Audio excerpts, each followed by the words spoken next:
JMW. Assalamualaikum warahmatullahi wabarakatuh. Bertemu lagi kita bersama JMW Interior. Bersama saya Mr. JMW. Banyak sekali DM masuk kepada saya menanyakan, "Bang, bagaimana cara bikin pintu kaca? Bingkai pintu kaca." Untuk saat sekarang coba saya jawab. Kita coba bikin bingkai kaca tapi dengan cara irit. Dengan bahan-bahan yang irit. Bagaimana saja cara bikin pintu kaca ini? Mari kita lihat. Bismillah, mari kita mulai pekerjaan di hari pagi yang cerah ini. Saya mau bikin pintu kaca bingkai. Dan saya ingat saya kaca bevel yang berlebih di gudang saya atau di bengkel saya. Kalau tidak salah saya taruh di sini. Nah, ini dia.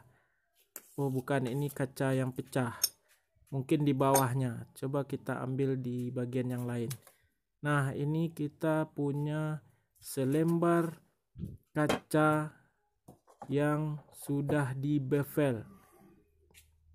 Kaca yang di bevel adalah kaca yang dipercantik sudutnya atau dimiringkan sudutnya seperti ini. Coba kita lihat. Mari kita bersihkan terlebih dahulu.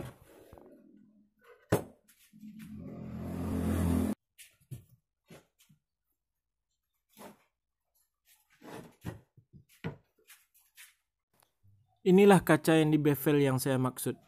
Sudutnya dimiringkan untuk mempercantik dari kaca itu sendiri.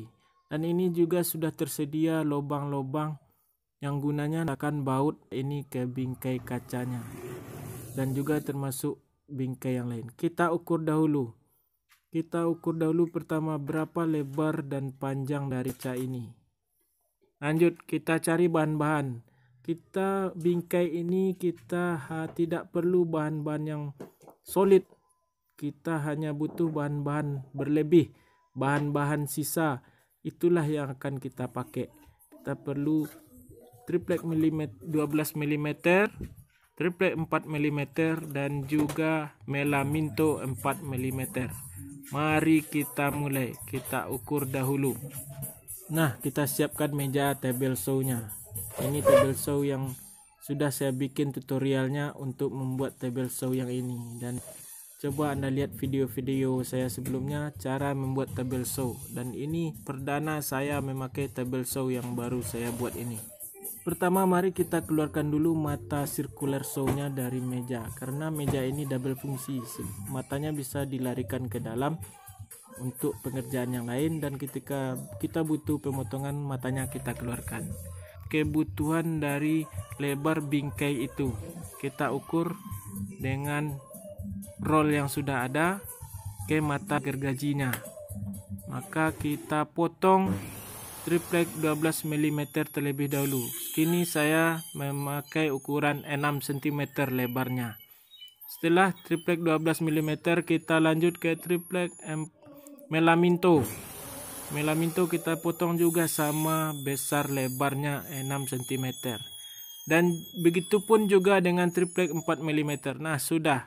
Ini semuanya sudah saya potong-potong. Kita hanya butuh 4 sisi. Dan itu semua bahannya adalah bahan-bahan sisa. Setelah pemakaian roll selesai, kita buka rollnya kembali. Kita memakai roll sliding untuk pemotongan. Kita potong sesuai kebutuhan, panjangnya berapa dan lebarnya berapa. Kita potong masing-masing triplek 12 mm dan juga triplek 4 mm serta melaminto 4 mm nya. Dipotong kebutuhan sisi yang panjang dan juga sisi yang lebarnya. Kebetulan panjang dan lebar bingkai kaca yang saya bikin adalah lebarnya 46 cm dengan panjang atau tinggi 50 cm. Dan ingat, kita memotong tidak harus pas. Kalau dia 53, kita bikin 54 dahulu panjangnya atau 53,5. Dan kalau lebarnya 46, kita bikin 46,5. Nah, kita lanjut lagi. Ini contoh merangkainya. Kita mulai merangkai. Kita ambil bagian terpanjang itu adalah 53 dan lebar 46. Kita cukup memakunya dengan clip gun. Nah, ini kita adu dengan clip gun. Jangan lupa kita kasih lem dulu ya. Lem adalah tiang utama dari setiap pekerjaan kita supaya bahannya kuat. Nah, kita klip semua sisi dan nantinya akan terangkai seperti ini. Setelah di semua sisi kita klip luar dalam, kita lanjut ke triplek. Kita selang-seling pemasangannya di atas. Kalau tadi, nah coba lihat dari triplek bagian bawah, selang-selingnya di bagian panjangnya ke bawah, dan kita balas dengan selang-seling bagian triplek 4 mm nya seperti ini. Kita harus selang-selingkan supaya kuat. Dan setelah dilem, kita kasih paku F10, yaitu paku panjang 1 cm, karena ini triplek yang tipis hanya 4 mm. Kita paku merata. Begitu juga untuk sisi-sisi yang lainnya, kita paku dan tempel seperti ini. Nah, kita lanjut ke bagian melaminto. Melaminto kita tidak paku karena akan meninggalkan tanda-tanda di melaminto serta jejak. Makanya kita pakai sistem lem. Dan ingat, sistem lemnya kita pakai lem mika, bukan lem putih. Nah, selanjutnya melaminto kita lem seperti ini. Untuk bingkai-bingkainya, semua sisi pekerjaannya sama. Setelah pengeleman melaminto harus benar-benar kuat dan kita lem semua sisi, pekerjaannya sama. Nah, setelah selesai semua, kita lanjut pengerjaan untuk pembersihan sisi-sisi luar dan dalamnya. Kita paskan dulu kaca tadi. Apakah udah pas? Berarti sudah, tapi bingkainya berlebih, dan itu gunanya. Kita ukur dulu. Kalau kita targetnya ukuran 46, tadi kita potong 46,5, maka kita cari ukuran yang sama dengan membersihkan pinggirannya seperti ini. Maka target ukuran yang pas kita cari dengan mencucinya seperti ini. Timbal balik. Kalau 46,5 berarti 462,5 dahulu. Selanjutnya baru kita bentuk menjadi benar-benar ukurannya 46. Seperti itu juga setiap sisi yang 53 tadi. 53, 53,5 atau 54 kita rusakkan dulu atau kita habiskan dulu bagian yang sisi yang lain 53,5, baru benar-benar jadi 53 di bagian yang lainnya. Lanjut kita bekerja di bagian HPL. Untuk pemotongan HPL, maka roll kita lapisi dengan siku aluminium supaya HPL tidak nyelip di bawah roll. Inilah guna siku aluminium untuk roll pada table saw kita. Kita setel dahulu alat ini. Nah, selanjutnya HPL kita potong sesuai kebutuhan. Ini contoh saya pemotongan HPL untuk sisi pinggir dari bingkai kaca itu sendiri. Dan saya juga memotongnya sesuai ukuran dan dilebihkan sedikit. Kita lanjut dengan pengeleman. Kita mengelem secara seksama bagian sisi-sisi ini supaya pekerjaan kita cepat. Walaupun dia kecil-kecil, maka kita satukan seperti ini supaya cepat kita mengelemnya.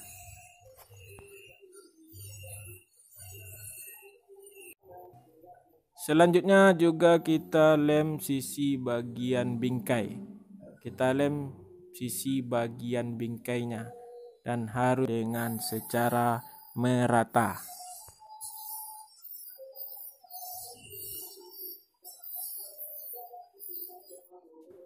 Lanjut kita tempelkan HPL yang sudah dipotong-potong untuk sisinya tadi. Kita tempel dan ingat kita lebihkan ujung ke ujung supaya kita mudah memotongnya dengan kikir. Nah, inilah gunanya. Kita potong dengan kikir supaya bersih. Ingat, ini juga kita bisa lakukan dengan menggunakan router. Semua sisi telah siap. Mari kita lanjut ke sisi bagian dalam. Sisi bagian dalam ini khusus harus kita tandai pemotongannya, karena tidak bisa kita lebihkan, karena mentok untuk bingkainya sudah mentok. Maka kita harus tandai secara pas dan kita potong juga secara pas untuk khusus sisi bagian dalam bingkai. Setelah semua dipotong sesuai ukuran dan di setiap sisinya kita potong sesuai ukuran, kita mulai juga pengeleman terhadap sisi dalamnya tersebut. Dan caranya sama persis dengan cara sisi luar, cuman ini ujung ke ujungnya pas dan tidak dilebihkan, dan hanya sisi pinggir yang berlebih, dan itu juga nantinya kita kikir. Harus kuat untuk pemasangan sisinya, dan juga supaya kita mengikir HPL-nya tidak lepas-lepas karena tekanan dari kikir tersebut. Nah, semua sudah selesai. Sisi luar, sisi dalam telah selesai. Tinggal kita sisi bagian luar, sisi terbesarnya. Pertama kita harus mengamplasnya lebih dahulu. Ratakan semua bidangnya. Jangan ada yang menonjol. Dan HPL sudah kita siapkan. Ini HPL hanya HPL berlebih. Dan saya hanya menggunakan HPL berlebih, dan bingkai ini khusus saya buat untuk tutorial ini. Bingkai kaca ini khusus saya buat untuk tutorial. Nah, kita ukur di sini, kita memakai sistem sambungan miring. Kita buat kemiringan dari sambungannya. Kemiringan HPL lalu kita potong. Kita sesuaikan dengan kemiringan-kemiringan pada bingkainya. Supaya Anda lebih tahu mengenai cara sambungan miring, coba lihat video saya yang lainnya, cara menyambung miring HPL. Nah, selanjutnya kita pasang sambungan-sambungan HPL semuanya. Setelah kita lapisi dengan HPL, lanjut kepada pembersihan pinggir-pinggirnya. Kita kikir dan juga kita tusir. Terlebih dahulu kita amplas sisi-sisi yang akan ditusir. Kita gunakan amplas kasar, selanjutnya amplas halus. Nah, setelah kita amplas, nampak sisi-sisinya ini telah selesai, kita amplas. Kita lanjut untuk menusir.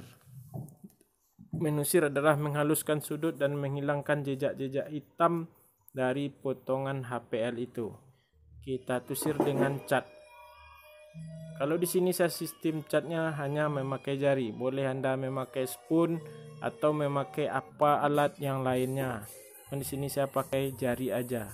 Setelah mengering cat dokonya, kita cutter dengan anak pisau cutter seperti ini, supaya bersih dari sisa-sisa cat. Nah, tusiran telah selesai. Kita lanjut ke bagian pemasangan kaca. Kaca kita bersihkan lagi, kita paskan lagi. Alhamdulillah ini ukurannya sudah pas. Kita lanjut ke pemasangan kaca. Karena kacanya kaca bevel, saya memakai mur atau baut khusus dalam pemasangan kaca bevel. Untuk kaca-kaca bingkai yang lainnya, untuk kaca bagian dalam, kita tinggal bingkai saja. Cuman ini kacanya nempel, kita harus pakai baut khusus seperti ini. Ini adalah tutup dari kepala bautnya nanti. Cara kerjanya lihat seperti ini. Ini baut dan kita kasih drat untuk kepala tutupnya. Selanjutnya inilah karet untuk bagian ke kaca.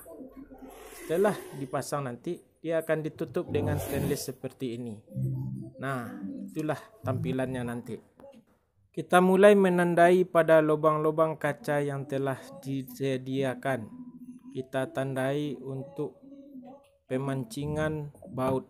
Boleh kita pancing dengan bor dengan ukuran paling kecil, dan juga boleh dengan paku seperti ini.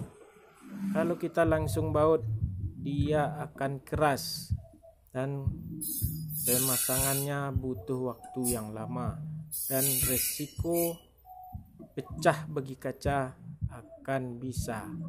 Makanya kita cukup dengan paku pancingannya. Dan selanjutnya kita bautkan baut mur tadi. Selanjutnya semua sisi yang 4. Setelah sisi-sisi semuanya kita pasang, lanjut kita pasang penutup dari kepala tadi itu seperti ini. Karena dia pakai drat, cukup diputar saja. Diputar dengan jari. Kalau tidak terlalu kuat, maka kita bantu dengan menggunakan alat lainnya seperti tang. Nah, setelah semua selesai, inilah tampilannya. Kita tinggal mengisi lubang yang tadi, yang 2 itu hanya untuk tarikan pintu. Nah, inilah tampilan pintu kaca kita. Alhamdulillah, tampilannya sangat bagus.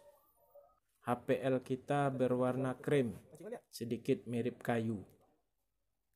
Kita lanjut ke pemasangan tarikan. Karena lubangnya telah tersedia, kita hanya melubangi bagian kayunya lagi. Lubang kaca itu adalah dengan bor khusus. Bagian kayu kita bisa bor di sini. Kita pasang tarikannya. Inilah pekerjaan kita yang terakhir, yaitu memasang tarikan dari pintu itu sendiri. Nah, ini telah siap. Alhamdulillah, pintu telah selesai dan tampilannya sangat cantik sekali dan sangat indah sekali.